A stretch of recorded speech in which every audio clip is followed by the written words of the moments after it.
So we're on our last session together, Bill. We're talking about serpent dove. Yeah. And this is Jesus' training for his disciples to go share the good news of the kingdom. Yes. So this is important stuff. And you can imagine if you're the disciples about ready to go out to a town. Okay, now hold on here. I'm going to put a little disclaimer in just at this point because you're on a roll here. Having used this skill and been appraised to this skill, I want the people that are viewing this video to know, again, like we said in the last session, this is an important tool to let God weave into your lifestyle. It is not a tool to pull out just when you need it and then stick it back in. It actually is part of becoming like Jesus. Absolutely. And so as you start this story, Jesus is not just doing a training manual. He's not just doing an informational session. He's talking about a discipleship mindset that's supposed to be part of who we are. And when Jesus said fishers of men, and this is what he was getting to, I mean, this is the actual tactics. Yeah. So when he's about ready to send out his guys, now you would think that God would be the personal one that would do everything. Yeah. But God even delegated. Yeah. God even allowed other people to get in the game and be released to go be a part of the good news. Yeah. And so he's sharing with them, I want you to go into these towns and tell them about the good news of the kingdom and the availability of the kingdom. Yeah. And their eyes are big and they're going, okay, so how do we do it? Yeah. And he's like, here's all you have to do. When you get into the town, eat whatever they put in front of you. Like, okay, that makes sense. Look for a person of peace. Like you're looking for a person of peace, and when you find that person, stay with that person the whole time. The whole time you're there. And eat what they give you. And so, long-term relationship. Yeah. Don't go to every door. Yeah. Go And to the person that'll not invite hopping you. around town trying to gain status. Go to the person of peace's house. Stay there. Let that be your launch pad. So you go somewhere and you go deep. Yeah.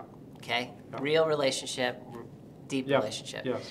And then you're looking for the open person, not the not interested person. So if you run into somebody, the whole town that's not interested, you're supposed to wipe the dust off your feet and go to the next town. It'll be better for Sodom and Gomorrah than that town. Yeah. So clearly, as we go on this mission of Jesus, following Jesus, we're going to run into people that don't want to follow Jesus. They may believe in Jesus, but they don't actually want to follow him. Yeah. Jesus is saying here, don't waste your time on people Yeah. that don't want to know about the kingdom. Yeah. It's really important. Very important. Go with the people, go with the goers, go with the people that really do want to know, Yeah. and stay there. And balancing that teaching makes sense because the people who are ready are going to get passed over if you're spending all this time on people who really are saying, I don't want any. Right. You've got to keep moving, not because you ignore those people or don't care about those people, but the timing might not be right. I always thought of years ago a Bible study that I got invited to, and we had to do prep work before we went to the actual session. And one of the rules was if you don't do your prep work during the week, we don't allow you to talk in the session. You can't come and just shoot from the hip in this particular Bible study. Wow. And what was real interesting to me is watching the leader use this very same principle that you just articulated. There were some people who came 2 and 3 weeks without their work done. And the leader wasn't upset, he wasn't frustrated, but what he did say to them is, this may not be the time for you. You may not be ready for that. And I think that's embedded in this. He's not saying ignore those people and call curses down on those people, but he's saying shake your dust off and keep moving because there's people who are ready that I've prepared that I want you to get to. Absolutely, and I think that that's really relevant in our small groups, So much. in our ministries, So much. in our church. We got to be looking for who actually wants to be So much. discipled into the likeness of Jesus, who wants to grow. And we need to go with those people. Sometimes the people that want to grow the most are begging for it, and there's no one to lead them. Yeah. There's no one to train them. Yeah. And then there's these people that they have no interest, but they might be very interesting, or they might be very influential, or they might be just somebody that you think, well, that's somebody that could be a leader. Yeah. And you're Or they missing. could be needy. It could be somebody that's very needy. Oh, but right. They don't want to follow or Jesus. somebody really needy, but they're not interested in following Jesus. follow And Jesus. and here you're missing the fishermen. Here you're missing the tax collectors, the people that Jesus actually collected Yeah. up and made a team from. Yeah. those are the people you're looking for, the people that will drop their nets. Yeah. Yeah. You know, and so they're going into these towns, and so far this training makes total sense to the guys that are going Be out. strategic, sure. Yeah, it makes total sense. It's like, all right, go into the town, stay in one place, put your blessing on the house when you go into it, and then put your blessing on it when you go, Yep. right? Yep. And stay with the person, eat what they give you. I mean, it just makes total sense. And then he says, and then they're like, okay, now how do we do it? Like, Yeah. I can imagine being in the house and eating the food, but what are we actually going to do when we're in there? Yeah. And then he says this very mystical sounding thing. Yeah. I want you to be as wise as serpents and as gentle as doves. Yeah. And they all are like going, I can just imagine them going, yeah, okay. And now he's like, all right, break, huddle, and everyone starts walking out in these towns. And you're walking to a town. Imagine you and I are walking to a town, and you're thinking to yourself, what in the world does that mean? Yeah. Wise as a serpent, gentle as a dove? Because we're going to have to know what to do when we get in there, so we better figure this out. So Jesus does this all the time where he gives us a little puzzle, Yeah. and you have to kind of work it out. That's what parables are. That's exactly what they are. Now, a lot of times people skip over this part of Jesus' teaching, but it was really key. Yeah. So let's just talk about that. Well, and first. if we pretended though that we were going along the way, I think part of the conversation we would have is, I mean, really, It was you and me. yeah, Jesus just got done saying that, and so we're walking along the road, and I'm like, I'm not sure I know what he was talking about, but I don't want to ask Jim because I don't want to look like I don't know. But eventually the conversation we would say, well, wise as serpents, and as innocent and gentle as doves. Yeah. Finally, one of us would say, what's that mean? Right? Well, I do that so often in my life. I do it with my wife all the time, where I'm like, okay, yeah, I know what you mean, and then later I'm like, I don't have a idea clue. what she meant. And I think that's exactly the kind of conversations they were having, and depending on their level of humility, am I willing to come under the teachings of Jesus and admit this is extremely important, what he Yes. has to say, and I don't understand it at all. Yes. We all need to do that. Yes. And it happens to me all the time. I run into things that Jesus says. This is one of those things that made no sense to me. But I had to ask myself this question. If Jesus was doing a training to send out his guys Yeah. to preach the good news, Yeah. this is important. Very important. So I better understand it. And so as I was kicking this around, the first question I had to ask, and I'll just ask you, Yeah. what's a snake do? Like, let's just think Yeah, about what snakes. does a snake do? What are snakes like? Well, one thing snakes don't do is they don't chase their prey. Well, that fit the context, right? Yeah. What he was saying before. Yeah, they don't go running. You don't see snakes flying around in the bushes trying to catch things.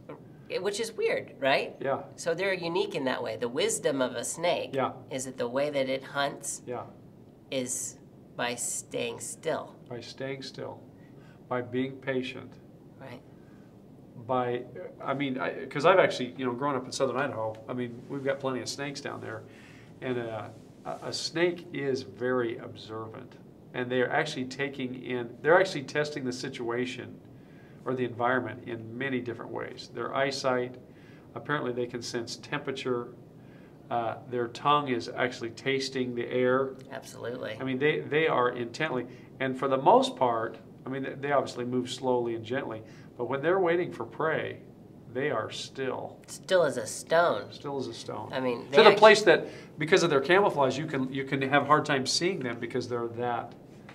Which is their main strategy. If you think about the wisdom of a snake, one of their main strategies is to look like a rock Yep. and to not move, right? Right. Or to look like a stick or a leaf or Right. whatever. But they're blending into their surroundings Right. and they're staying very still and they're waiting until something gets in their range. Right. Now that's pretty wise when you consider how many animals chase animals. Right. Yeah. If you were going to compare a snake to anything else, Yeah. that's a hunter.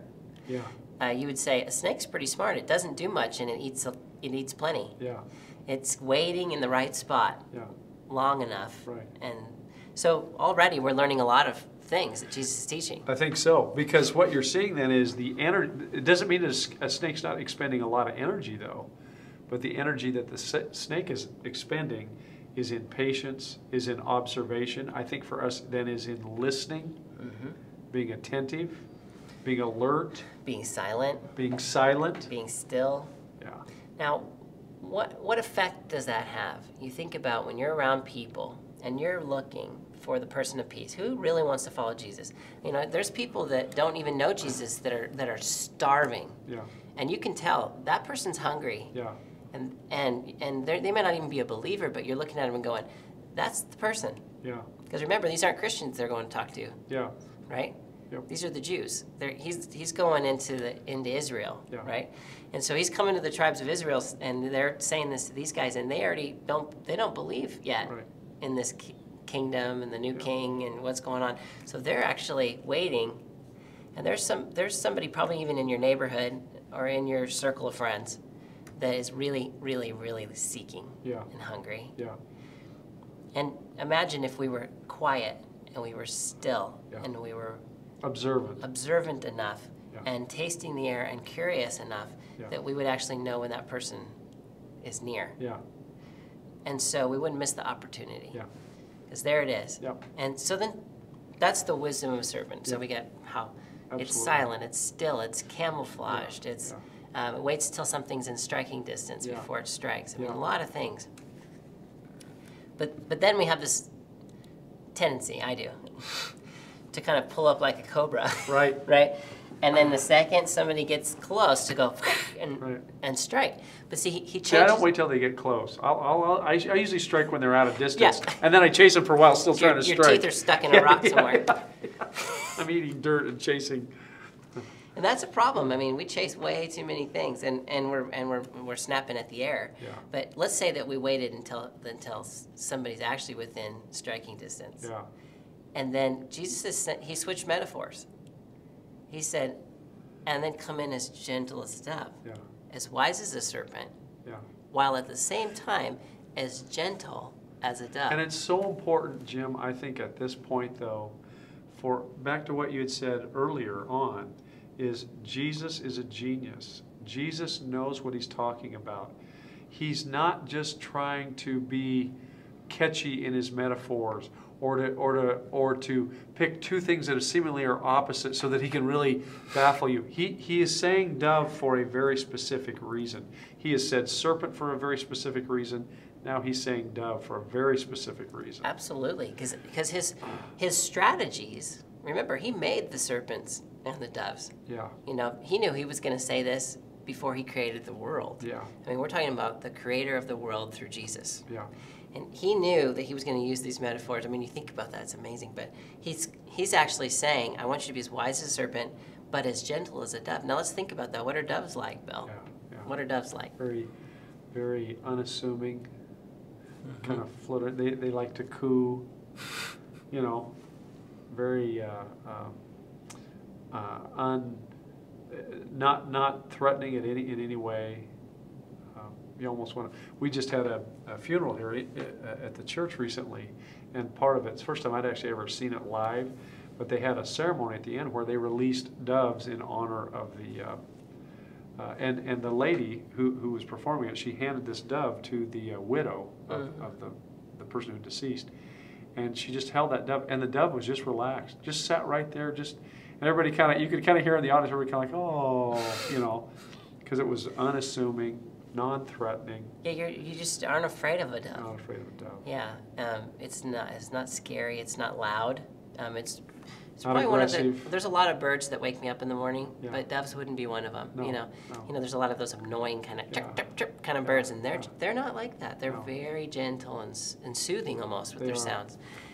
Now, think about what it really looks like, though. I mean, when people evangelize. Think about your experience of evangelism. Oh, yeah. What does that mean? Yeah. To go share Christ with the dying world. What does that actually mean? Yeah. It's loud. Is it obnoxious? Yeah. Is it knocking on every door? Yeah. Is it brash? Yeah. Sometimes it carries with it an Confrontational? air of combativeness. Yeah. Yeah, and then Jesus is giving a very different picture. Yeah. It's like deep personal relationship, Yeah. long term. Yeah. Fellowship with actual food. Like, I'm getting to know you. I'm getting in your life. I'm staying in And- your house. Yeah. And and you're obviously open, Yeah. interested, Yeah. and now I'm ready and quiet Yeah. and perceptive Yeah. and camouflaged, Yeah. right? And then when the moment comes, rather than bite your head off, I come in as gentle as a dove. Yeah. So different than anything else in the whole world. This Yeah. is a different approach Yeah. than anything in the whole world. Well, and don't you think also in the way Jesus explains this, when he switches from serpents to dove, we thought of the wisdom of a serpent because the wisdom of a serpent is in how he prepares to catch his food. Right? But that's attack, that's kill, that's devour. Then he inserts dove, and he's not. When you think of dove, you don't think of, and now here's how a dove stalks its prey. Right. So even his changing of the metaphor, he's now saying, we're not talking about how you're going to get your food. I already talked about that. We're talking about how you're going to preach the gospel. And you're going to start by being attentive and wise as a serpent. But the goal is not so that you can sink your teeth in and then devour the meal. That's just this part of it. And then when you deliver the gospel, it's going to be with gentleness and compassion, even. When you think about Understanding. when people really open up their hearts to you and say, Right. you know, there's an empty place in my life, and they crack that door open. Yeah. I mean, the lock's on the inside. It's always on the inside. So when they crack that door open and you come in like this, the odds are that the door's going to shut and you're going to hear all these lashes go, Click, click, click, click, click. Yeah. and you're not going to get in again. Yeah. The opportunity's been wasted. Yeah. You weren't ready. You weren't gentle. And you know, I was actually reading in the Training of the 12. It's a really good old book. Yeah. And he actually speaks to this verse. And he said, if you're going to err on the side of a dove. Did he really say that? Yeah. And it makes sense because later Jesus says they're going to know that you're Christians by your love for one another. Huh. Jesus lands on love over and over and over again. Uh-huh. They're going to know that was sent by my Father by the way that you love each other. The church is going to be known for love. Yeah. And so if you're really good at being quiet and attentive and really Yeah. listening, and Yeah. most people aren't, but Right. if you are, don't get caught up in the moment and bite people's heads off. Right. Always err on the side of coming in as gentle as a dove Right. and with love, Right. because that's going to reflect God in a way that nothing else can. Yeah. And so you think about that. He actually said that if you're not careful, the serpent will eat the dove. If you come heavy serpent, little dove, the serpent will actually eat the dove. And yeah. Well, don't you think? I think sometimes. Don't you think though, from Jesus' teaching, I think sometimes Christians get confused on these. Well, they get confused on these teachings anyhow, and we don't take the time to let them transform us, to walk through it with Jesus. But then the applications, we get mixed up on that. Is there a time for confrontation? Yeah, Jesus talks about that as well. Absolutely. Is there a time for admonishment? But he's talking right now about the delivering of the message to the healing and restoration of a life. And he's saying, the way I want you to deliver that is this. Right, and the message of the kingdom, the most important message that anybody's ever going to hear, Yeah. you know, that it is actually available for you to enter into the kingdom life now, Yeah, and to right. be with Jesus forever. That you can be hidden in Christ and have this new life, Yeah. be transformed, have your sins washed away, Yeah. and that walk in total radical freedom and grace and love and be transformed as Jesus teaches you and shows you. All of that is available now. Right. Through Christ. Right. In a way that it never was before. Right. That's the good news of Jesus, that he's going to come, he's come into the world for everybody. Right. And that there's the availabilities only through him. Yep. And that he's going to show us how to get there. Now that message gets really ruined by the messenger Yeah. if we don't approach it the way that Jesus told us to do it. Yeah. And so if you're going to be part of the mission of Jesus, part of your mission is going to be being wise as a serpent and as gentle as a dove. And these skill sets are just as intentional as the sales techniques we've used in the past. They're just as intentional. You're not Right. saying, so hey, don't ever make the sale with the gospel and just kind of float in there like that's not what you're saying, and that's not what Jesus is saying. It's just as intentional. Listening, I mean, we know that. Listening is at least twice as hard as just talking for most of us. All right. But that's as much work as sharing my little outline with you to try and convince you of something that you're not wanting. It's as much work, if not more, to actually listen and find out what you are wanting and seeing if you are the person who's open to and seeking. And those methods like Romans Road and the different things are fantastic once a person has already decided Yeah. that, yeah, I want to follow Jesus. That's very helpful. Now, what do I do? Yeah. You know, repent, confess, right? Yeah. Be baptized. Yeah. You know, make Jesus your Lord. Yeah. You know, it's like those are important. They're very important. And being able to explain those to somebody, but that's a little ways into the road, right? Yeah. This is talking to somebody Yeah. who has never heard the message. Yeah. And so if we're going to be a part of the mission of Jesus, it's for a lost and dying world. Yeah. Jesus said he came for the sick, not for the well. But you know, I can't help it because of the stuff you and I have done with Greg as well, and the marriage and family thing is. But this tool is incredible in an application in parenting to actually hear the heart of your children. Oh, man. So often as parents, Yeah, that's true. we come in as a serpent, we strike as a serpent, and we leave as a serpent. Stop it. Yeah, stop it. I said, stop it. Why are you doing that? I'll tell you why you're doing that. You know, that kind of a deal. Yeah. Jesus knew how to coach us toward the heart change. You know, and I'm really, since I've, some of the classes we have here at the Yeah. church have really helped me with that, with some parenting things, and I still have a lot to learn Yeah, me with too. parenting. But I've been amazed when I come alongside my kids and get curious, Yeah, and still, like, these are the times it's the hardest because they're, let's say, Grayson, stop bothering Fisher, and Fisher, stop bothering Grayson, and they're driving each other Yeah. crazy. Yeah. And I just want to be like, stop it, stop it, stop it. Yeah. And instead going, what's going on here? What happened? Then what happened? And I'm actually fascinated because a lot of times I have no context on what's going on. It's complicated, and they don't know what to do. Yeah. And they actually need someone to come gently in with love Yeah. and help them figure it out. Sort it out. And see, I used to think parenting was stop, and if they're being good, then I win. Yeah. But it really doesn't train them on anything. No. It just disciplines. It doesn't Right. train. It doesn't show them, here's what's going on, and here's why you need Jesus. Yeah. See, Jesus never factored into my parenting Yeah. before. Yeah. It's like, oh, yeah, you're doing this thing. You know why? Because you're evil. Right. And you want to kill your brother. Right. Right. Right. And you need Christ. And that's an old sin, by the way. It's Yeah. been around for a long time. And I Yeah. feel like that too. I want to kill you right now. Yeah. I understand. But here's what I do. I go to Jesus, and here's how he changes me, and here's what it looks like. And Yeah. and this is what's really going on, and this is how you can love your brother better. Yeah. Now I'm actually a parent.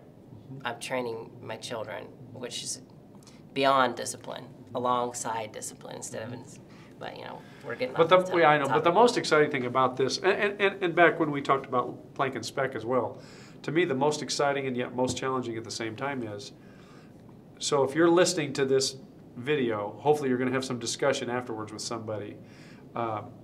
This is a skill set that you come back to again and again and again. There's gold to be mined in this skill set, and it's something that we can always refine and grow in. And I have to be reminded. So even reviewing these passages, it's not like, oh yeah, I've heard that plank and spec thing. If you feel that way, you probably haven't really heard it. Or oh yeah, that serpent and dove thing. If you feel that way, you probably haven't really heard it, because the depth of that coming from the Creator of the universe is really, it's just life changing. Well, and it's powerful. The gospel is just as important for the Christian as the non-believer. And don't never forget that the Christians need to hear the good news Right. over and over and over and over and over. again. We need to hear that we are lost without Jesus. Yeah. We need to hear that, and we need to be reminded that we're in a desperate situation, and that really there's good news. And we need someone to hear us and listen Right. and be still and be quiet long enough to where I actually feel like I'm heard. And then I open my heart up and have them not come in and rip my heart out. Right. They just come in with love and gentleness Right. and a little nudge in the right direction. That's discipleship. That's discipleship. And it applies in our marriages, in our families, with our children, and one-on-one with Yeah. somebody that's Yeah. lost. It's, But it applies across the board. It's not just for one person. right. It's the essence of relational discipleship, really. It really It's at the is. core. Yeah. Yeah, if we're going to be doing relational discipleship, Yeah. we have to do it the way that Jesus did it. His methods Yeah. are just as important as his message. His Yeah. message Yeah. for salvation through the cross is just as important Well- as his methods, which he shows us through small group, Absolutely. in relationship, by what he taught. We have to listen and obey to what he taught if we're going to actually follow him. And it's so easy for me even to see some other technique or some other information or some other curriculum. But the reality is these are the methods that changed the world. Right. And we haven't outgrown them. They haven't become outdated. They're not limited by technology. They're not enhanced by technology, really. No, they don't. You can't use. We don't technology outgrow on them. this. They don't become passe. Yeah. Yeah, and I think that that's probably maybe one of the biggest mistakes of the last couple hundred years, is we're tempted to take methods from business and advertising and different strategies for selling encyclopedias and whatnot, Yeah. and try to blend them in with some sort of approach to sharing the gospel, the good news, and Parenting, marriage, relationships, marriage. small There's groups. like all these tools. It's like we're carrying around a giant bag of encyclopedias, Yeah. and we're trying to get people to buy these things that they don't want. Yeah. Well, just think about the difference between Jesus' method and that. Is coming alongside, developing a deep personal relationship with someone, Yeah. having fellowship with them in their actual home, getting to know them, waiting for the opportunity, being still, being quiet, and then when the opportunity comes, being gentle and loving and peaceful. And that message spread from 20,000, this is in 200 years, Yeah. Yeah. from 20,000 to 20 million. Yeah.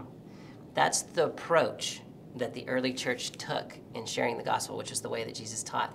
There is no other way Yeah. to share the good news of Jesus to our Christians and non-Christian friends, except the way that he showed us how to do it. Very good. Thank you, Jim.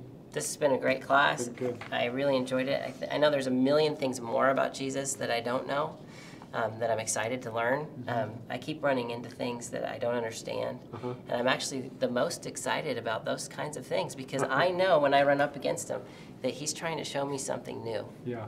And I know my desire and your desire is to continue to get to know Jesus. Yeah. I know that the heartbeat of our church is to make disciples Of Jesus. of Jesus. Yeah. And that this is the whole reason why we get up in the morning, to Yeah. reach the entire world for Jesus, Yeah. one person at a time. Yeah. Very good.